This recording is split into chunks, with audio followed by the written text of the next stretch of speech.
Les decía que todos, como muchos probablemente sepan que la semana pasada nos dejó eh, el gran maestro de Derecho Procesal Penal en América Latina, Julio Mayer, que además de ser un profesor reconocido y un autor, ah, digamos, un maestro de generaciones, eh, fue mi maestro.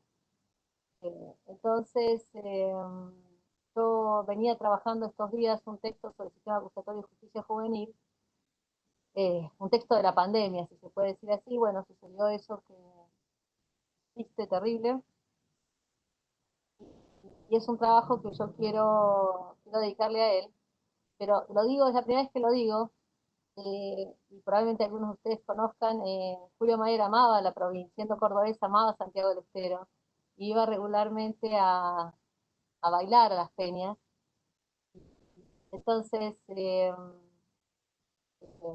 tan, tan universal en su enseñanza, tan local en sus sentimientos. Y bueno, me pareció que tenía ganas de compartir con ustedes este sentimiento hacia él, porque pues, tiene que ver con la provincia que organiza esta actividad, con la gente, con su sensibilidad, y tiene que ver conmigo, con mi historia como jurista, de la persona que me marcó decisivamente en mi manera de entender el derecho penal y procesal penal. Así que quería compartir con ustedes estas palabras. Les pido disculpas si es muy personal, pero me pareció que tenía que hacerlo. No podía hablarle a un auditorio en Santiago del Estero en estos días sin recordar al gran Julio Mayo. Eh, el trabajo les decía que bueno, que comenzó con una invitación de unos eh, colegas de Brasil y bueno, y después los defensores, la red de defensores se enganchó y entonces dije, bueno, acá hay algo que como uno con interés y preocupación, dije, bueno, tengo que empezar a hacerlo de forma más metódica, y entonces me puse a escribir, a investigar, y bueno, el trabajo está casi listo, y un poco lo que voy a hacer en estos 40 minutos que tenemos es compartirlo con ustedes. Lo ofrezco a la consideración de todos, la consideración crítica, porque como todo trabajo de investigación puede tener aciertos, pero también errores, y en resumen, lo que yo trato de indagar es sobre la relación entre el llamado modelo acusatorio que Mayer y tantos otros trabajaron tan duro por implementar en nuestra región, con la respuesta que el Estado tiene que dar al delito de los chicos. Digamos, parece algo sencillo, casi una obviedad, pero resulta que cuando uno se pone un poquito a analizar la cuestión aparecen una cantidad de dificultades. Eh, y a ellas me voy a referir en un rato. Pero para que todo el mundo esté claro sobre el, las dimensiones normativas del fenómeno al que me voy a referir esta tarde, sobre todo por los colegas extranjeros, déjenme resumir la situación de la justicia juvenil en la Argentina de los últimos, digamos, 20 años de la siguiente manera. La edad mínima penal de responsabilidad penal en la Argentina es 16 años, una edad compatible con el derecho internacional. La Argentina, a pesar de algunos embates que cada tanto lamentablemente suceden, ha estado firme en mantener la edad mínima a los 16 años. Los adolescentes que son penalmente responsables son destinatarios de una respuesta que es muy parecida, ha sido la misma prácticamente a lo largo de que se aprobó el primer Código Penal en la Argentina, con algunas modificaciones. En la década del 50 se separó la respuesta del Código Penal General a una ley especial que después tuvo muchas modificaciones hasta la vigente. Pero la estructura de la respuesta es la misma, que básicamente tiene que ver con someter el proceso a los jóvenes en jurisdicciones especializadas a una condena que es una condena reducida respecto de la que le correspondería a un adulto. De acuerdo con lo que la Corte Suprema ha dicho, un poco erráticamente, debo reconocer, pero si uno interpreta lo que la Corte dijo, sobre todo en el caso Maldonado, que fue la primera vez que interpretó este régimen legal a la luz de la Constitución y del derecho internacional, el mandato de reducción de la pena respecto a los menores de edad es claro, y me parece que no hay mucha discusión sobre la cuestión. De modo que esa es la situación de los adolescentes penalmente responsables, que es el grupo de edad al que me voy a referir.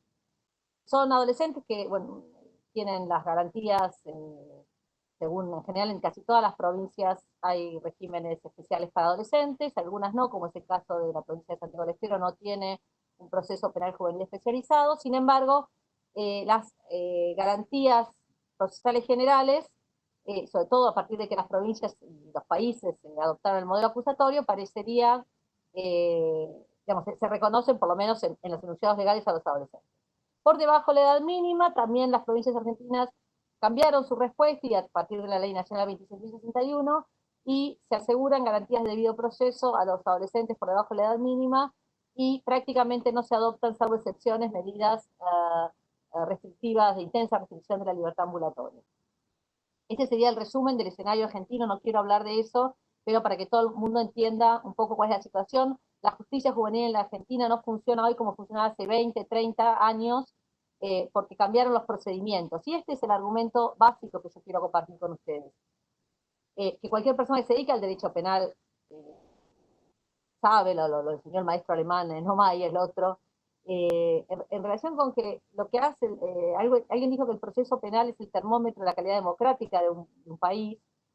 Bueno, podemos ver, todo el mundo encuentra termómetros en muchas instituciones sobre la calidad democrática, pero más allá de eso, es claro que a partir del momento en el que los países o las provincias argentinas o el sistema federal deciden abandonar los modelos de adjudicación de casos penales históricos derivados de la época de la conquista y del modelo del derecho continental, que se conocen como meros inquisitivos o inquisitivos reformados, eh, y pasan a adoptar modelos llamados modelos acusatorios, el programa constitucional en términos de realización del debido proceso legal se cumple.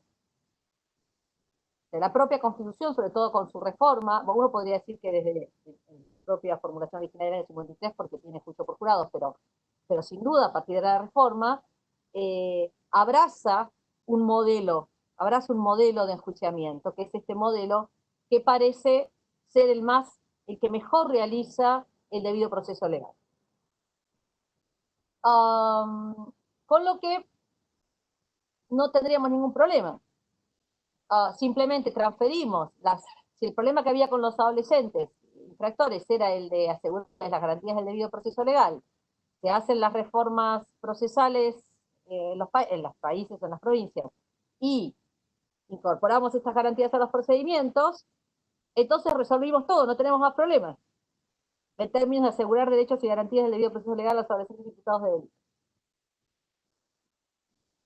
Yo no puedo verles las caras ahí, pero si estuviéramos en presencia, estoy segura de que más de una compañera, colega u otra y ve unas sonrisas, eh, dirían, y sí, algunos problemas quedan. Entonces, claro, resulta que adoptamos el modelo acusatorio que se suponía que iba a ser la solución a todos estos problemas, pero parece que no es tan así, o por lo menos que hay que matizar un poco la cuestión. A los fines metodológicos, permitan hacer dos aclaraciones que me parece que pueden ayudar un poco a tener una mirada más sofisticada del tema. La primera es que lo hice a los fines de este trabajo y creo que por eso no les parece que sea muy interesante la distinción, pero a mí me ayudó. La distinción es entre modelos y sistemas. ¿A qué me refiero? A que a intentar separar, es cierto que uno puede asimilarlos, ese modelo acusatorio, sistema acusatorio, como si fueran sinónimos, pero en realidad la palabra modelo alude a una expresión más estilizada de algo, más idealizada, más aspiracional. En cambio, uno puede, si bien sistema también se puede entender en un sentido equivalente, uno puede, a los fines explicativos, distinguir modelo de sistema para ver cómo es que esa forma estilizada de modelo baja a la práctica concreta. Y de todos modos no quiero hacer de esto una querella de enunciados, porque esto es muy del derecho de menores, del derecho a la infancia. Es simplemente una herramienta para poder explicar mejor. Porque si no, lo que no quiero con esto tampoco es entrar, está muy, conocerá la gente de familia ahora la la categoría que tanto se ha instalado de autonomía progresiva. Y entonces por ahí leí en algún momento en estas semanas, por cosas que uno tiene que hacer, trabajos, como si la autonomía progresiva hoy viniera a resolver todos los problemas que no pudimos resolver con el gran marco de este seminario, que es el interés superior del niño. Entonces alguien argumentaba en un documento oficial que tuve que comentar, que bueno, que entonces ya no es más relevante el interés superior del niño porque lo relevante ahora es la autonomía progresiva. Como si invocar las palabras por sí, sin tener claro que estamos hablando con esas categorías, resolvieran los problemas mágicamente. Entonces, no voy a ir por ese camino, que sería bien interesante, no sé si alguien supongo lo va a plantear en alguna de las conferencias, pero esto es autonomía progresiva como sustituto estructural de interés superior del niño, cuando en realidad interés superior del niño es una categoría normativa, autonomía progresiva no está tan claro que lo sea, por lo menos en el derecho internacional. Eh, pero en definitiva no quiero hacer de esto modelo sistema una gran cuestión. Simplemente, a los fines de la explicación, yo voy a estar pivoteando entre modelo acusatorio y sistema acusatorio como que lo que tenemos realmente en la práctica. Esa aclaración. Entonces, cuando uno analiza, pues yo dije, tenemos algunos problemas con el acusatorio y los adolescentes. Y les diría que tenemos algunos problemas de modelo y tenemos algunos problemas de la práctica. En los dos órdenes. Tenemos un problema con el modelo acusatorio y tenemos problemas con el sistema acusatorio tal cual ha sido bajado a la práctica. Entonces, ¿cómo, por qué, digamos, o en qué está dónde se advierte más claramente el problema? En que si se comparan las reformas y se analiza la situación en la que están los adolescentes ahora en América Latina o en nuestro propio país, lo que nosotros advertimos es que comparten con los adultos las ventajas que implica haber adoptado un modelo que es, además del modelo constitucional, eh, lo cual en sí mismo en términos de principios debe ser, pero además es un modelo que, desde el punto de vista performativo, es más eficiente. Es un modelo más rápido, es un modelo más transparente, es un modelo que compatibiliza en principio de una manera razonable las garantías del imputado con los derechos y garantías de las víctimas y del resto de la sociedad. Entonces, desde este punto de vista, es más, hay varios elementos adicionales. A diferencia del modelo inquisitivo, que era un modelo muy rígido, el modelo acusatorio tiene mayor flexibilidad, expresada, por ejemplo, en la posibilidad discrecional del Ministerio Público de ejercer sostener la acción penal, o de las formas restaurativas. Hay una cantidad de características del modelo acusatorio que, si uno chequea con lo que son las exigencias del derecho internacional de los derechos humanos de la infancia, parecería estar todo fenómeno, que parecería que no hay ningún problema. Y entonces, ¿por qué esta profesora insiste en que hay problemas? Eh, porque para mí el resumen de las dificultades se encuentra en que el llamado modelo acusatorio y su bajada en el sistema acusatorio, a un acusatorio juvenil, si quieren ponerle así como está funcionando, es un sistema que está diseñado para imputados adultos. Está pensado básicamente teniendo en la cabeza una justificación retributiva de la intervención estatal. Por eso digo, a ver, los jurados son, el acusatorio existe por los jurados, no a la inversa. Primero hubo jurados y después se hizo una teoría sobre lo que los jurados hacían. ¿Sí? Y materialmente lo que los jurados resolvían era la culpabilidad o la inocencia, ¿no? En pura clave retributiva. Entonces, ese es el origen y después se genera el mecanismo de garantía a través del llamado modelo acusatorio. Me refiero al ámbito anglosajón, en el ámbito del derecho continental tuvo otros vericuetos. Entonces, ese modelo es un modelo que se diseñó para personas adultas, a punto que aún en los Estados Unidos, cuando avanzó el proceso de reconocimiento de garantías de debido proceso legal a los adolescentes en los años 60 y 70, finalmente, cuando alguien lleva a la Corte Suprema la discusión sobre si los adolescentes tenían o no que ser juzgados por jurados, la Corte Suprema dijo, hasta acá llegamos. Este es el fin, si aceptamos que los menores, los adolescentes infractores sean juzgados por jurados, es el fin de la idea de tratamiento diferenciado. Vamos directamente ya en todos los casos a tratar a adolescentes como adultos. De modo que está claro para todo el mundo que el modelo acusatorio derivado de una adjudicación de casos por jurados es un modelo que está pensado para adultos. En cambio, el derecho internacional es muy enfático, lo que la Corte Interamericana ha llamado el amplio corpus juris de protección de derechos humanos de niñas, niñas y adolescentes. Es muy preciso, muy enfático, muy reiterativo, si me permite, en señalar que la respuesta que el Estado tiene que dar a los adolescentes imputados de delitos tiene que ser diferente de la que le da a los adultos. Esto no es una regla, no es un principio en términos de un mandato de optimización. Lo es también, pero hay reglas muy específicas, reglas que aluden a la forma diferente en la que el Estado debe responder al delito de los adolescentes. Entonces, ahí está el núcleo del problema. Cuando uno traslada automáticamente el modelo acusatorio a la respuesta que hay que dar a los adolescentes, sin traducirlo en clave de este principio de especialidad, el resultado es que se trata a los chicos igual que a los grandes. Puede ser que por menos tiempo, porque las sanciones son diferentes. Puede ser que con algunos detalles epidérmicos, pero el resultado es el mismo, y eso incumple con las exigencias derivadas del derecho internacional. Este es el argumento de fondo. Y en el fondo reproduce los problemas que tiene la justicia penal de adultos.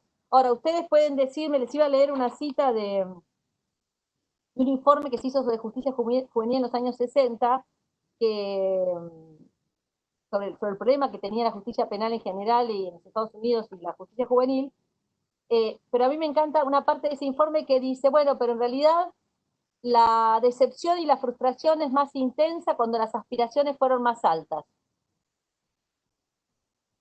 Y que esto, quizás, digamos, mi énfasis tiene que ver con esto. Se supone que para los adolescentes íbamos a hacer algo mejor que lo que hacemos con los adultos. Mi argumento es que no lo estamos logrando al darle solo lo que hacemos con los adultos, que ya sabemos que tiene un montón de dificultades, más allá de que sea mejor tener un sistema acusatorio que tener un sistema inquisitivo o mixto. ¿Me siguen? Entonces, permítanme un poco repasar cuáles son instituciones características del modelo acusatorio, cuáles son compatibles con el principio de especialidad y cuáles no. Todo lo que tiene que ver con las respuestas iniciales, que la observación general 24 del Comité de Derechos del Niño, que sustituye la 10, no sé por qué en vez de adecuar la otra, pusieron otro número, la inflación afecta hasta al derecho internacional, pero bueno, ahora olvídense de la 10, la que vale es la 24, que es bastante, en algunas cosas interesantes, en otro se quedó corta, pero bueno. Lo plantea de manera bien interesante esta cuestión de las primeras intervenciones. Usa dos palabras, diversion, o digamos, salidas completamente por fuera del sistema, o disposición, que son todo lo que nosotros llamaríamos las salidas alternas. Todo el paquete de diversion o disposition es compatible con el principio de especialidad. Precisamente porque el derecho internacional insiste en que hay que evitar llevar a hacer juicios contra los adolescentes por los efectos estigmatizantes que el proceso puede tener y la condena además. Pero, atención, es muy importante para que las medidas alternas de diversion o de disposition realmente cumplan con el principio de especialidad, son en principio, en términos modélicos, compatibles.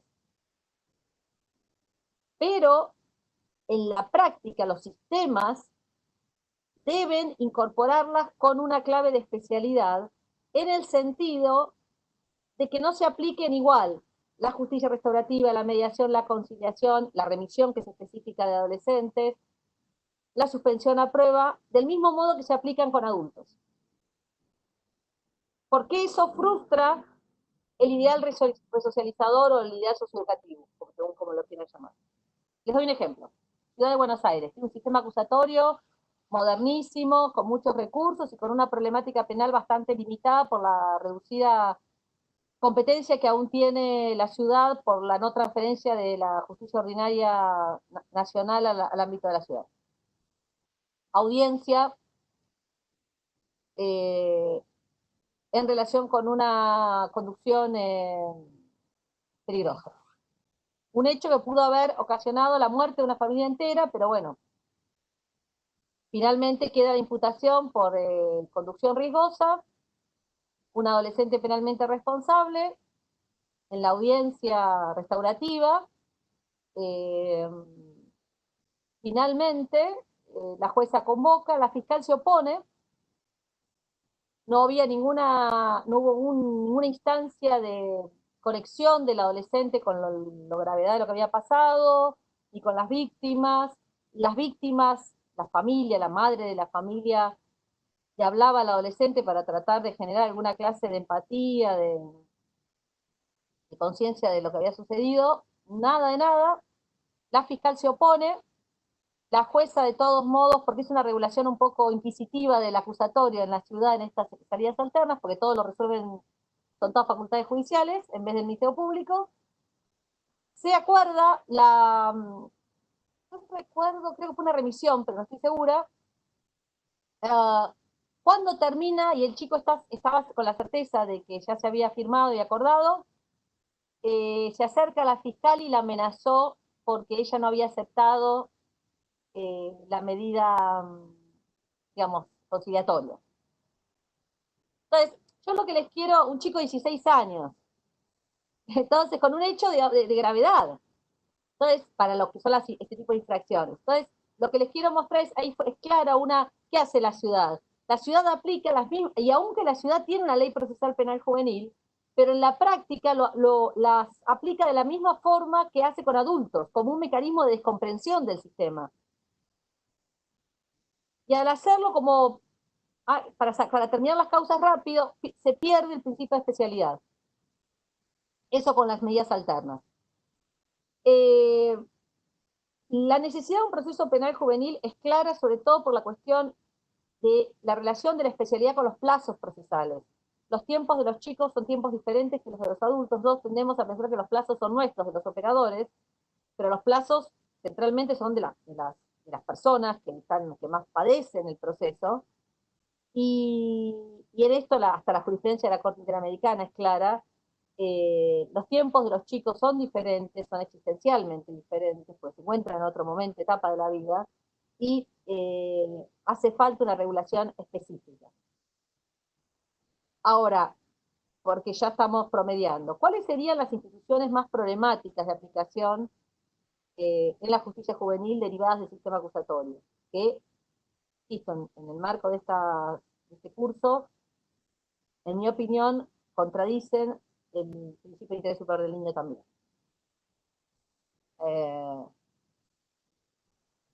Centralmente, las formas abreviadas cuyo único propósito es la descompresión del sistema, y por otro lado, por otras razones, el juicio por jurado. Unas palabritas sobre las formas abreviadas. Las formas abreviadas son una necesidad empírica, digamos, performativa de los modelos acusatorios. No puede haber acusatorios sin formas abreviadas porque sería de imposible realización. Les dije al comienzo, el acusatorio se origina en el juicio por jurados. Imagínense que para como las aldeas o los pueblos hace cientos de años, si cada asunto criminal se discutiera así, es incompatible el modelo de adjudicación de casos penales con la complejidad de la sociedad moderna. Parecido a la discusión de la democracia directa y otras instituciones antiguas. De modo que como el sistema acusatorio no puede funcionar de la manera, en su versión más pura, se inventaron hace años, sobre todo el modelo norteamericano, que es el que nosotros copiamos, nos copiamos, digo, América Latina, en las reformas de los años 90, nosotros copiamos las formas de bargaining, de negociación, que en nuestros códigos procesales se llaman, en todos los países prácticamente, obedecen al nombre de juicio abreviado. Yo puedo, no sé cómo está funcionando el curso, yo les puedo mandar mucha bibliografía sobre esto. El juicio abreviado fue muy discutido por muchos colegas y maestros en el país. Como a mí me gusta decir, pasamos del condenado, del preso sin condena al condenado sin juicio. eh, pero además de condenado sin juicio, tampoco resolvimos el problema del preso sin condena, o sea que ahora estamos con los dos problemas. Pero bueno, más allá de eso, que no es para reírse en rigor, eh, lo cierto es que el juicio abreviado es la expresión más clara de un mecanismo cuyo propósito no es satisfacer ninguna necesidad, ningún programa de derechos y garantías del imputado, sino simplemente satisfacer una necesidad burocrática de descompresión. Entonces, y su justificación es la transacción de cargos por pena en el más puro sentido retributivo. Entonces, esta idea de ningún punto de vista puede compatibilizarse con un modelo que se cree que habilita al Estado a reaccionar respecto de adolescentes que cometen delitos solo y con la única justificación de su reintegración social. La, la primera vez que yo me puse a reflexionar sobre esto fue como consecuencia de una visita que hice al Instituto Almafuerte en la provincia de Buenos Aires, no sé si alguno lo conoce, instituto más de máxima seguridad. Hice una visita con algunos amigos que trabajaban entonces en la provincia y empiezo a charlar, no fui, quiero decirles que no fui como académica, no fui en mi rol funcional, y me puse a conversar con los muchachos, y entonces todos me contaban, como es, bueno, todos sabemos que esto suele suceder, pero la perplejidad que tenían era que todos habían tenido abreviados por hechos que para ellos eran hechos iguales, digamos que para nosotros sería una calificación equivalente, con penas que eran muy dispares. Entonces a ellos eso les pareció una expresión de injusticia absoluta, no entendían nada de lo que había pasado, firmá acá y listo, había sido el... Entonces yo les dije que bueno, que la verdad es que era un tema que no, que es un problema en general, con adultos también, y a partir de ahí me di cuenta de algo que un chico después internado alojado en el Instituto Pablo Nogués, hizo un trap, que no lo tengo ahora en esta computadora para pasárselos, pero él hace una canción donde dedicada al abreviado, y él dice, ¿por qué el abreviado no es justicia? Y yo lo conectaba, cuando leí eso y hablando, después de hablar, esto hace muchos años, lo de los chicos, y el trap me lo pasó una amiga defensora hace poco, porque el juicio puede tener una función crítica, pedagógica, en la reintegración social del joven. Si ustedes ven juicios de Centroamérica con muchachos con crímenes muy graves, pandilleros, cómo cambia lo actitudinal una vez que están en la sala con su mamá o su novia, sus hijos. O sea, la reintegración social tiene, o sea, lo pedagógico, la idea de que la idea de comunidad que muchas veces estos chicos no tienen, comienza con la forma en la que se maneja el proceso. El abreviado no tiene nada que ver con esas ideas. De modo que para simplificar, pues ya estamos terminando, eh, este es uno de los argumentos que creo, si ustedes van a regular el proceso penal juvenil de la provincia, realmente hay que estar muy atento al abreviado. En el país y en toda América Latina, más del 90% de los muchachos, como los adultos, y las muchachas condenados, menores de edad, lo son con procedimientos abreviados. No tienen la menor idea de qué pasó, ni cómo fue, ni se enteraron de nada, y ahí van a cumplir su condena. Por otro lado, están las formas, ahora, perdón, no es solo una palabra procesal. En abreviado, atención, porque en realidad además el chico no tiene agencia moral para negociar porque tiene una capacidad disminuida. Salvo que la audiencia se celebra una vez que el chico ya cumplió 18 años, donde ya no tiene la capacidad de reducir. Es un tema más sí, de capacidades procesales, un tema que le gusta estudiar, me parece, el profesor Zaffaroni. No sé si lo ha hecho con abreviado, pero él siempre hacía esa distinción. Que es bien anglosajona, en realidad, la competencia para estar en juicio de la competencia para ser destinatario de un reproche penal que tenga como consecuencia una pena. Por otro lado, en el ámbito federal y en muchas provincias y en otros países, también se incorporó una forma rápida, administrativa, cuasi administrativa, todas estas formas abreviadas se llama, la criminología la llama justicia actuarial o notarial, porque es prácticamente un trámite, ¿sí? La otra forma es la de los juicios rápidos en casos de flagrancia. A ver, yo quiero ser clara. Lo dije hace un rato, que los procesos sean rápidos es esencial al principio de especialidad. Hay que hacer las cosas más rápido, pero a una velocidad que no se lleve puesto el debido proceso legal, perdón en el francés, y el hecho de que es un chico que tiene que entender qué es lo que está pasando y que eso se tiene que comunicar de una manera que tenga efectos positivos a los fines de su reintegración social. ¿Sí? Son como cosas, no es un tema de velocidad, es un tema de cómo se... Puede ser que tengamos un auto de Fórmula 1 para hacer los procesos para adolescentes, genial, pero el auto tiene que ser una Ferrari o McLaren bien preparado, y no se va a estrellar. Entonces les decía, por ejemplo, yo les voy a dar solo el ejemplo de cómo está regulada la flagrancia en el ámbito federal, que es una ley relativamente reciente, y más allá de que después le encontramos la vuelta para que se pudiera aplicar en algunos casos, si ustedes se fijan, el régimen presupone que la persona está detenida. Una flagrancia es un procedimiento rápido, pero con una persona detenida, para resolver rápidamente que el detenido o queda en libertad o queda ya condenado.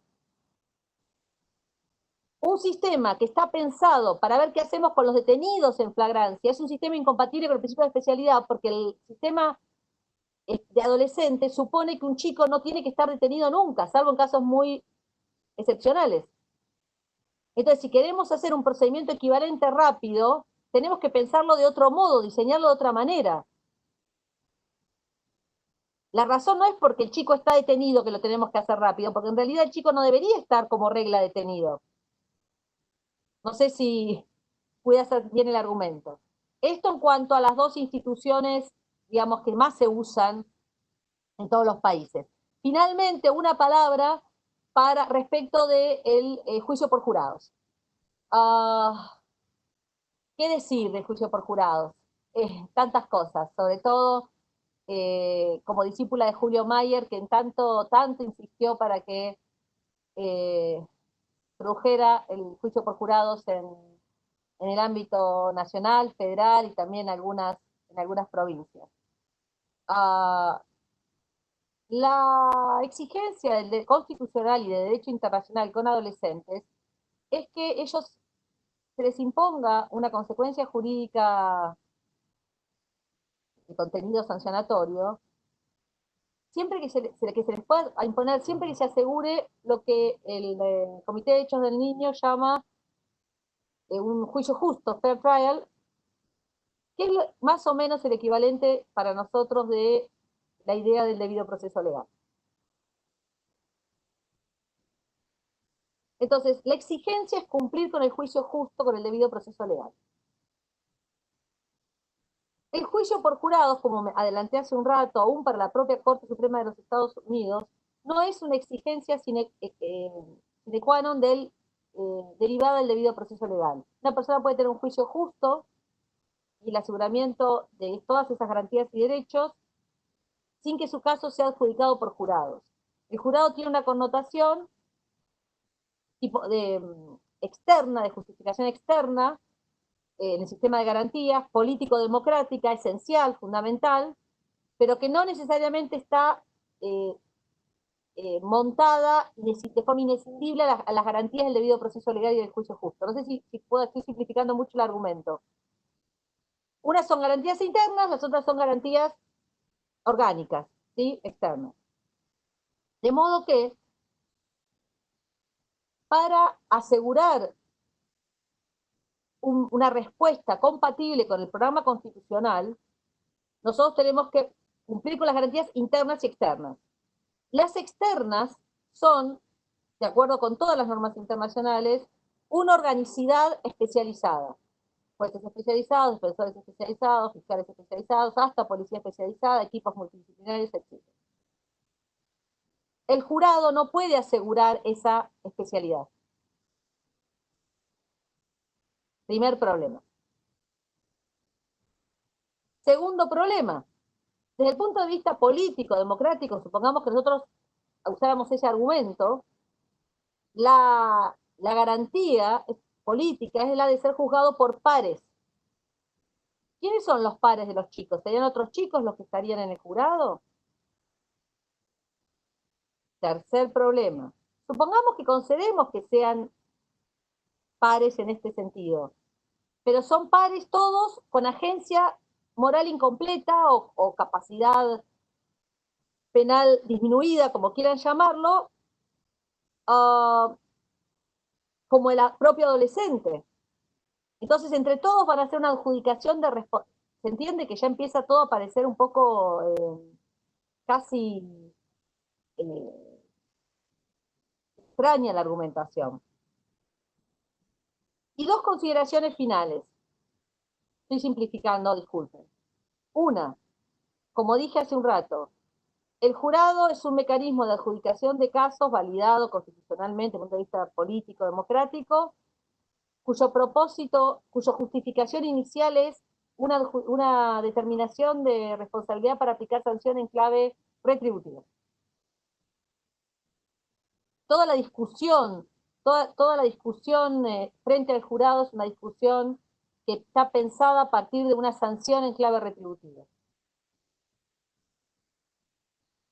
La propia idea epistémica de la verdad del acusatorio adversarial en ese sentido es, está condicionada por esta idea de sanción. Y finalmente, si no resulté convincente, el derecho internacional de derechos humanos de la infancia es el más amplio de todos los grupos vulnerables, el más detallado, el más denso. No hay una palabra, ni en el orden regional, universal, en el orden europeo, en el derecho convencional, en el soft law, donde busquen, no hay una palabra que aluda a que un chico o una chica tiene derecho a ser juzgado por jurado.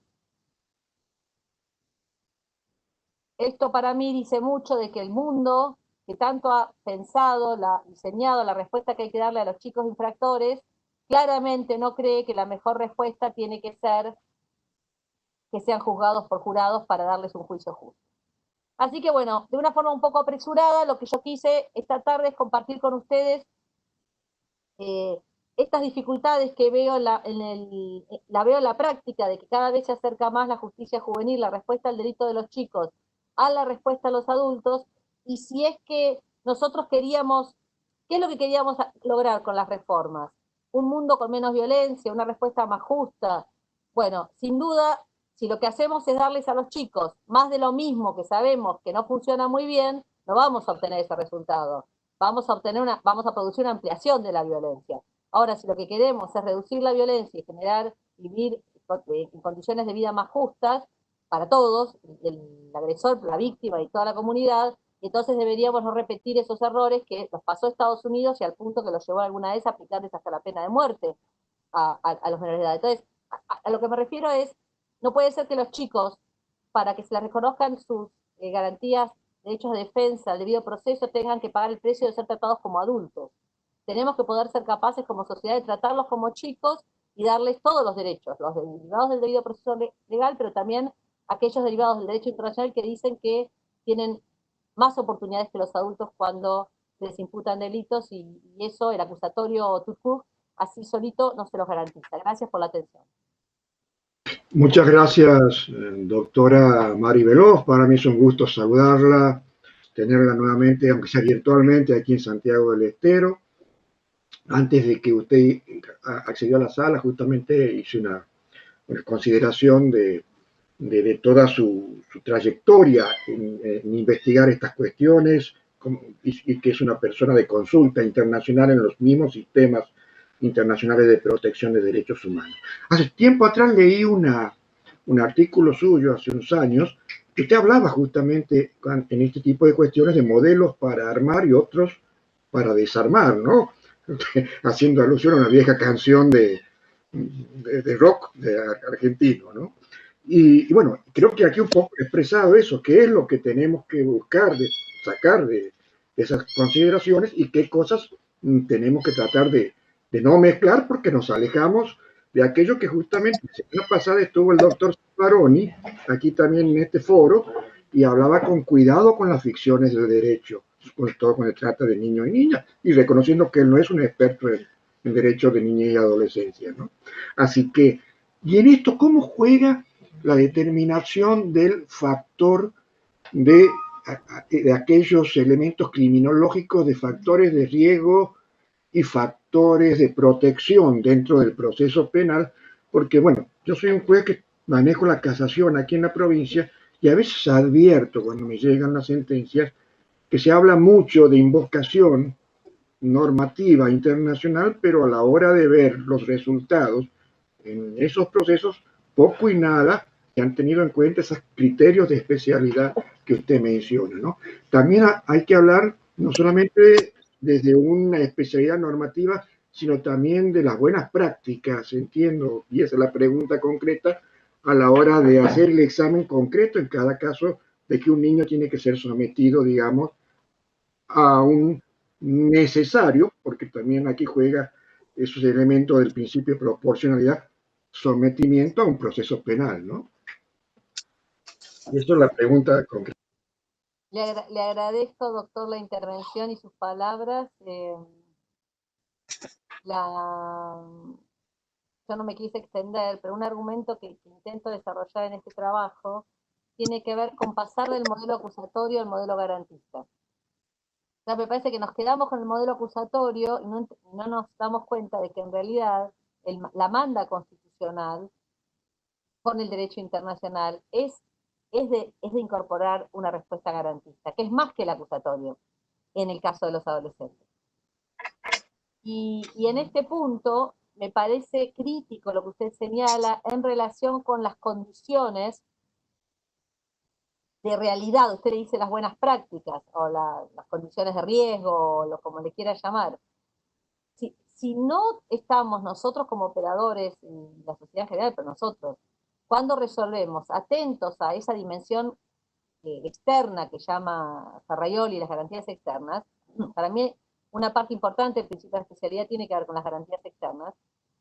eh, Estamos incurriendo en en una falacia normativista, digamos, aunque sea una falacia garantista. O sea, creemos que resolvimos el problema porque aprobamos una ley que le dice a los adolescentes que tienen todas... ¿Perdón? Ah, pensé que le decía,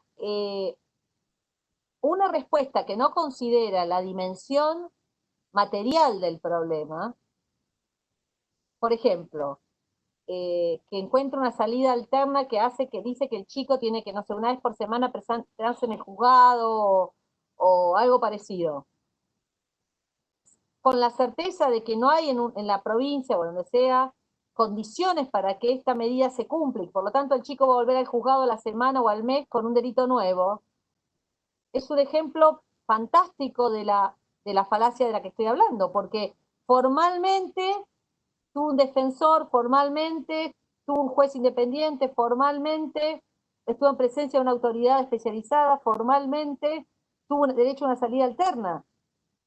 Pero en los hechos esto no tiene ninguna consecuencia real. Hay una pregunta ahí, no sé si alguien quería, no detención, en el deporte, se ha dado casos de violación de detención. Es lo mismo que cada vez que lo veo,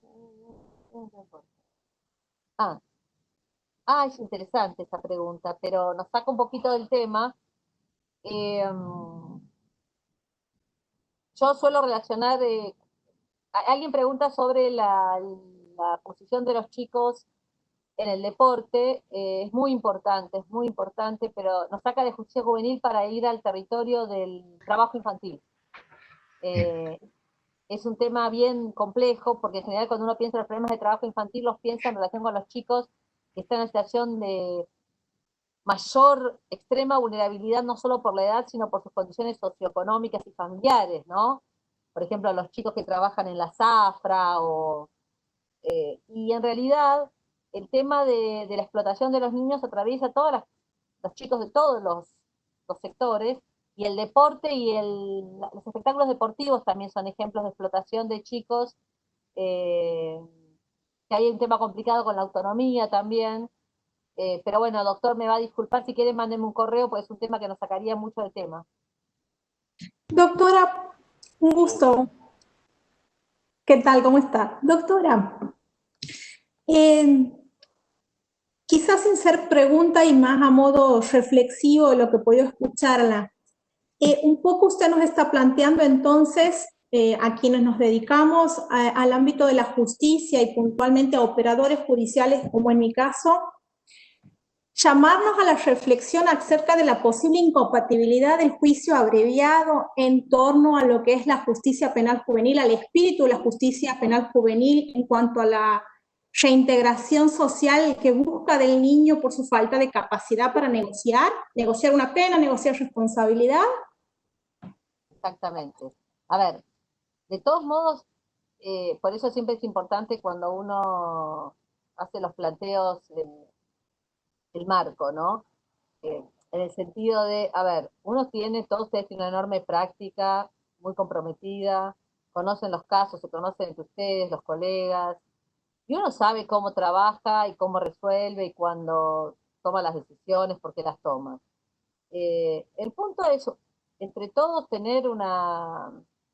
hagamos una especie de, ¿cómo decirlo?, actos de contrición y de revisión de la propia práctica, de si hacemos lo que hacemos porque estamos cumpliendo con nuestras obligaciones derivadas de los tratados y de reintegración social pensando en el chico, estamos haciendo lo que hacemos porque la propia burocracia nos lleva a tomar esas decisiones. Entonces, ese es el argumento. Eso no significa que en algún caso no se pueda encontrar una solución abreviada que sea perfectamente compatible con las necesidades del adolescente y de la sociedad. Pero no está funcionando así. Funciona como una picadora de carne, perdonen la expresión, y los chicos no tienen la menor idea de lo que pasa. Les estamos dando digamos, como en una cuchara, en vez de una cucharada sopera, una cuchara de té de lo mismo que recibe el adulto imputado de delito, lo que ese chico o esa chica va a recibir con el próximo delito que cometa porque esta primera intervención no fue eficaz. Entonces ahora le damos la cucharita de té y después con un delito más grave le vamos a dar la cuchara sopera. Eso no es un modelo de justicia en términos de derechos humanos.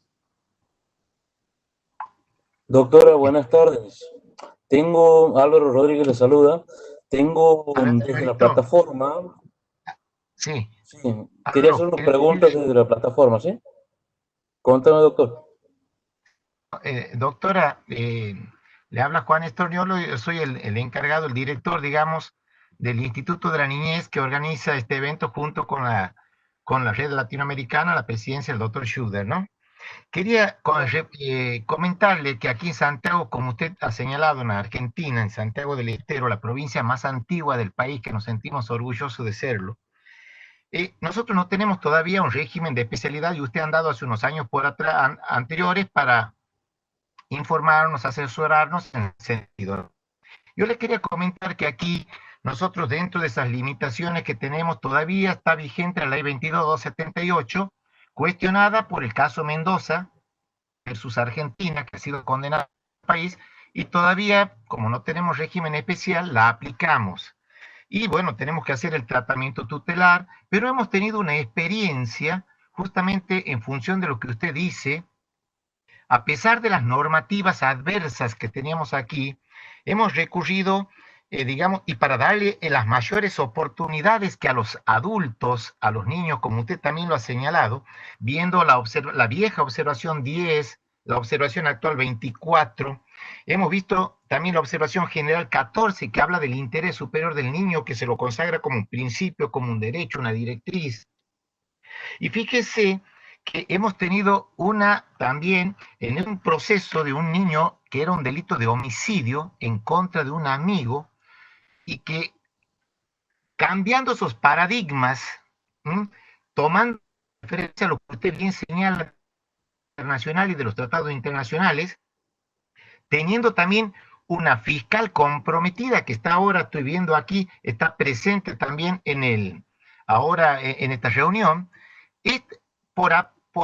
hemos hecho un tratamiento tutelar y ha tenido mucho que ver la tutora que se ha encargado de resocializar a este niño infractor y de un delito tan grave, y que lo hemos absuelto.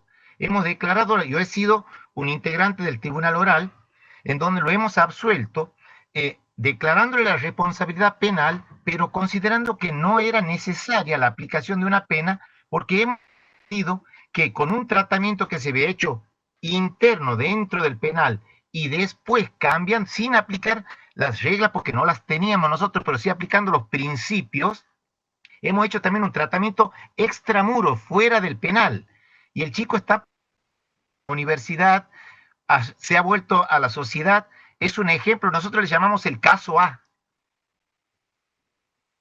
Fíjese que por ahí hemos tenido también problemas, porque al no haber regulación, nosotros por ahí cuando nos mandaban o teníamos que pedir o remitir un oficio a un organismo para decirle, porque la tutora era una colega, una abogada, y que lo hizo incorporar en su obra social. Y cuando teníamos que mandar el oficio nosotros a donde ella vivía, teníamos que buscarle la forma para no decir que era un infractor a la ley, porque el problema, justamente para no tratarlo de igual manera que un adulto. Y nos sentimos orgullosos. La fiscal era la doctora Gay de Castellano, que está presente también. Y le digo, hemos tenido esos criterios más amplios, a pesar de que tenemos el modelo acusatorio, teníamos la ley vieja del proceso militar, que la Corte Interamericana ya nos ha dicho, háganla desaparecer de la Argentina, y todavía sigue vigente. Quería comentarle ese dato, en fin, una reflexión de lo que usted nos está señalando y enseñando. Lo felicito realmente por la experiencia, a la fiscal, a todo el equipo, a usted, doctor. Pero, a ver, déjeme hacerle algunas precisiones. Una cosa que yo diría, el régimen de fondo, que es la ley que usted menciona, la provincia no la puede, o sea, esa ley está vigente en todo el país, y es una ley que es igual, la misma, o sea, tiene el mismo articulado que la ley que se aprobó en el año 54, y prácticamente con una diferencia de edad que después se ajustó igual durante el mismo régimen militar, y que además el Congreso aprobó esta ley, que la Corte Suprema dijo que era constitucional. Entonces yo no me engancharía tanto por eso, porque la forma en la que está redactada la ley es igual desde la estructura del año 20, 21, después el año 54, y después con sus reformas. El sistema, que es un sistema copiado del modelo alemán, que también estuvo vigente y sigue vigente en Alemania, pasó los nazis y siguió el mismo esquema. Lo que les quiero decir es que esa es la ley de fondo, no es que es un problema de Santiago del Estero, esa es la ley de fondo. La Corte Interamericana en ese caso, bueno, hay algunas consideraciones que no se entienden de Mendoza, como por ejemplo el tema de la justicia especializada, porque en ese caso en Argentina siempre tuvo tribunales especializados del año 20. El gran problema en Mendoza es el de la revisión periódica. Así que justamente estas leyes, la ley de fondo, es una ley que por su impronta más paternalista, injustificada, en la época se aprobó, pero que si uno le da una clave paternalista justificada a partir del derecho internacional, que es lo que hace la Corte Suprema, que es lo que hace la Corte Suprema en Maldonado y en otras sentencias, lo que uno tiene que convertir es ese paternalismo injustificado en un paternalismo justificado, que es lo que ustedes hicieron en este caso. No hay ninguna ley latinoamericana que permita después de juicio dar una solución absolutoria como lo permite la 2278. No es que yo estoy diciendo que sea qué maravilla eso. Lo que digo es que uno tiene que ahora, con la riqueza del derecho internacional, sea convencional o no convencional, y encima incorporado a la Constitución, las reglas las tiene ahí. Entonces, con operadores claros como ustedes, con un entendimiento preciso de que el sistema, su propósito de la justicia juvenil, el propósito es la reintegración de los chicos y no la venganza, digamos, en sentido más retributivo, si uno tiene claro eso, después genera la buena práctica. Que esto no se trata de tratar a los chicos como adultos, porque además, supongamos que no es supongamos que sea el caso, que no lo es, yo lo sé, pero por decir, que todos nosotros no seamos sensibles al tema de los menores, que no nos importa. Lo que es un hecho fuera de discusión es que la respuesta que tenemos en la justicia penal con los mayores no reduce los problemas, los agrava, los aumenta la violencia. Entonces, aunque no nos parezca bien tratarlos a los chicos de forma diferente, tenemos que hacerlo si es que queremos reducir la violencia. Porque si hacemos lo mismo que hacemos con los grandes, cada día vamos a estar peor.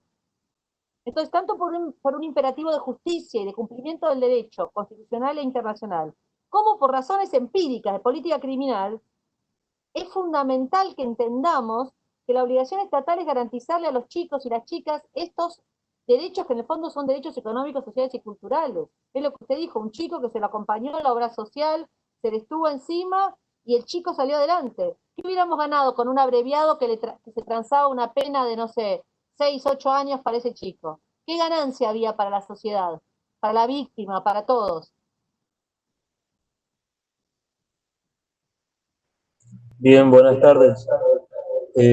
Álvaro lo saluda y yo tengo a cargo lo que es toda la transmisión en directo de esta conferencia.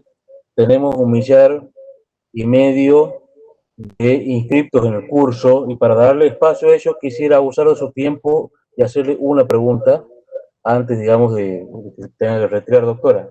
En este caso viene de María José Llanos Denis, que es de Asunción, Paraguay. ¿No sería mejor capacitar a los auxiliares de justicia para que al momento de darle un juicio abreviado hablen con los adolescentes de la oportunidad que se les está dando en ese momento y tratar de evitar un posible juicio oral? ¿Está bien la idea de pensar que exponen a un adolescente a un juicio oral es la forma correcta de que la justicia restaurativa haga efecto? Muy interesante la pregunta de la colega de Asunción. Una respuesta que requeriría mucho tiempo, pero voy a intentar ser breve. La idea restaurativa, como idea, puede suceder en cualquier contexto, en el contexto del juicio, en el contexto de medidas alternas, digamos, como idea, como concepto de restauración, reparador. Los mecanismos restaurativos aluden a algo más organizacional. Entonces, en general se interpreta que se utilizan al inicio para evitar todos los costos que, por mejor que se ha llevado un proceso, necesariamente entrañan. Entonces, como que hay que distinguir las dos cosas. Pero, hay gente que trabaja con ideas restaurativas con personas condenadas a pena de muerte en Estados Unidos, ¿sí? Como que son cosas que hay que distinguir. Por un lado. Por otro lado, lo dije, creo haberlo dicho, hay mecanismos de procesos más rápidos, de formas, como se llama, de justicia amigable para los niños. Se pueden pensar cosas así. Hay que armarlo de cero, pero se podría. Lo que yo me referí es a cómo funciona el abreviado en América Latina y en nuestro país. Y ahí en ese abreviado nadie le explica nada a nadie, los chicos no entienden nada, lo único que ven es una transacción, te conviene esto por esto, que desde el punto de vista hasta de los valores. Ustedes imagínense en un chico que está formándose su estructura de personalidad y sus valores, que le diga, bueno, pero entonces si transamos esto por esto, claramente eso no tiene nada que ver con la reintegración social. Como comunicación, como educación. Ese es mi argumento. Ahora, que se puedan pensar formas simplificadas, si se quiere, para adjudicar casos en los que los adolescentes son imputados, que no tenga toda la carga pesada de un juicio oral, probablemente, pero hay también, el juicio oral puede ser traducido en una clave pedagógica, hay que hacerlo y no puede ser el mismo de adultos.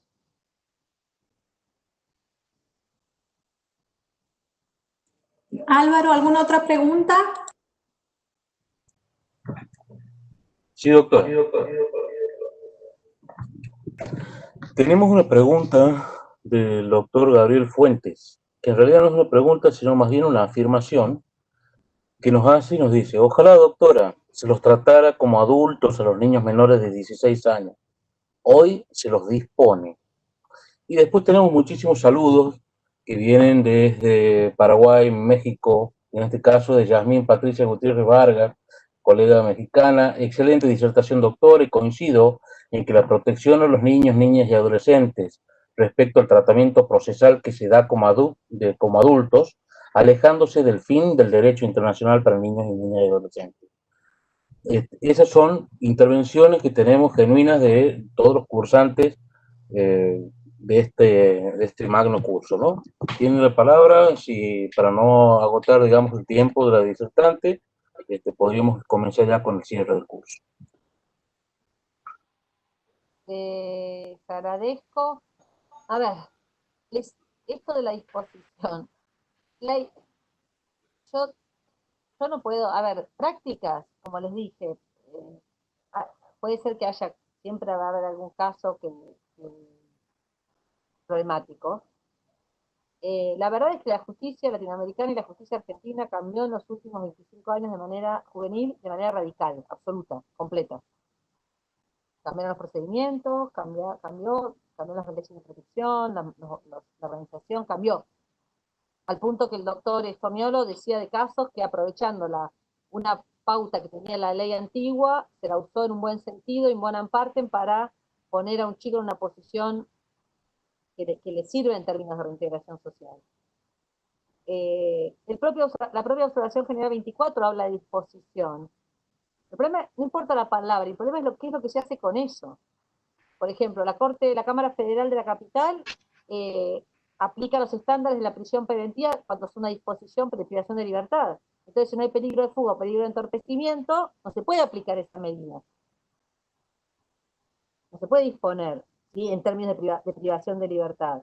O, por ejemplo, es como traducir esa ley en una clave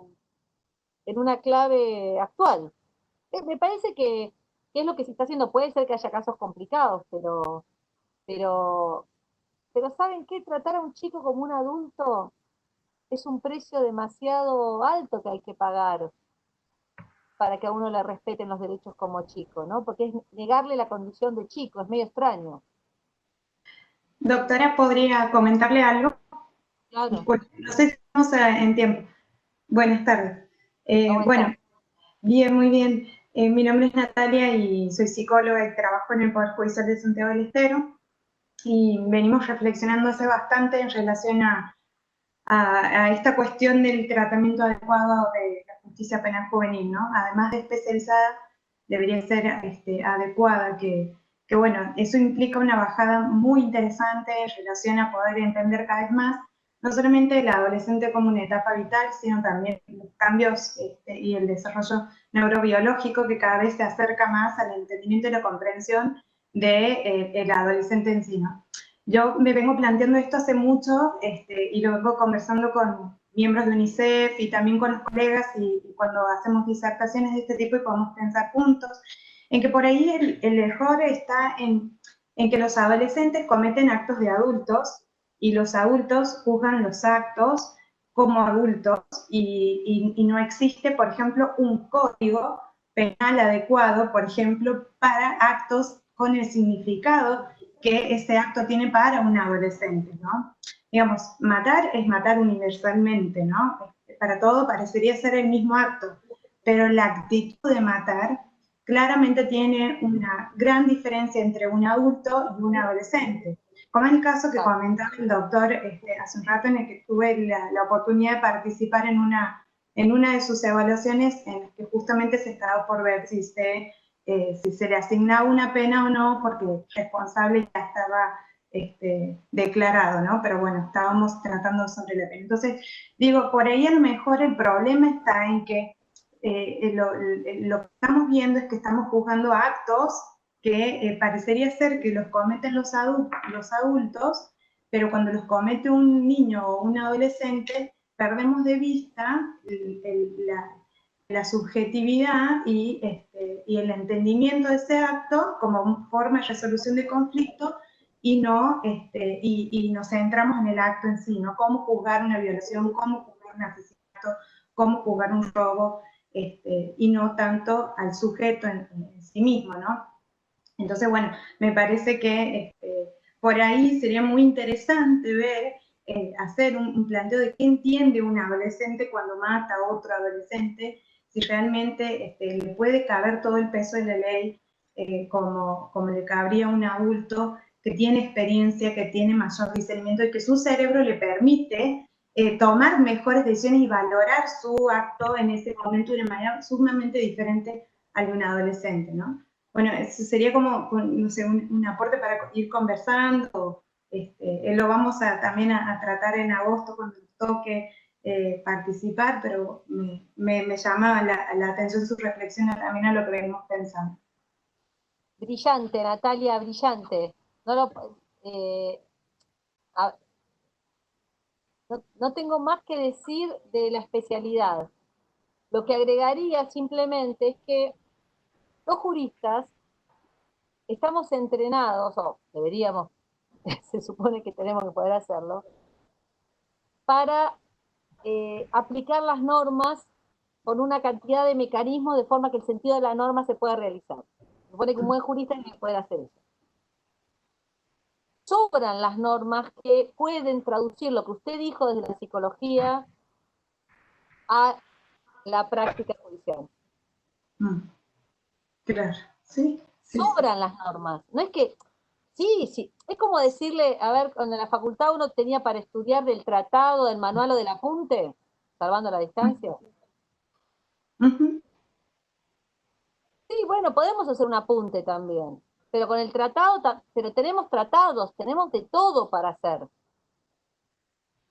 Entonces, en todo caso hay que entrenar mejor, hay que elegir mejor a la gente, pero no es que, bueno, ahí a veces hay dificultades específicas, por ejemplo, una ley procesal penal especializada ayuda, facilita, está bueno, está bien tenerla, pero aún con lo que hay, se pueden hacer las cosas mejor. Gracias. No, por favor. Ya no hay más preguntas para que vayamos cerrando el acto, así la desocupamos a la doctora. Adelante, doctor, no queremos abusar del tiempo de la doctora. Bien, doctora, queremos agradecerle infinitamente su participación. Quiero comentarle que hay 8 países de los 9 que integran la red latinoamericana que están presentes. Hay 53 expositores y los destacados, digamos, en los cuales usted se encuentra, estamos tratando de instalar temas para toda la región y preocupados para que también se conozca la problemática en toda la región latinoamericana y buscar soluciones para estos niños que en mi caso, como padre, abuelo, uno ve a sus hijos, a sus nietos y desearía que estos chicos que están teniendo problemas con la justicia, lo que se les denomina o rotula infractores a la justicia, tengan un destino parecido a nuestros hijos, a nuestros nietos. Un agradecimiento infinito, doctora, y la esperamos por Santiago del Estero para que nos ayude a diseñar ese código de justicia penal juvenil que tanta falta nos hace a los santiagueños y también a muchos sectores de la República Argentina. Muchas gracias. Agradecida soy yo a todos, los felicito y a la orden. Ahí les pasé unos links con algunas lecturas. Cuando tenga este artículo terminado se los mando. A mí me gusta revisar mucho lo que escribo antes de largarlo. Y también hay algunas clases mías más largas sobre este tema que están, yo no sé bien cómo funciona eso, pero sé que en internet algunos colegas y amigos de la cátedra también a veces lo suben, así que si alguien quiere verlo más en detalle, algunos argumentos más desarrollados, ahí lo pueden encontrar, y a la orden para lo que precisen en esta idea de cumplir con el programa constitucional y tomarnos los derechos de los chicos en serio, no solo como una cuestión de eslóganes, ¿no? De palabritas. Así es. Así que yo sé cómo trabajan y siempre que pueda voy a estar ahí, acompañarlos en lo que yo pueda ser útil. Gracias por invitarme, considerarme.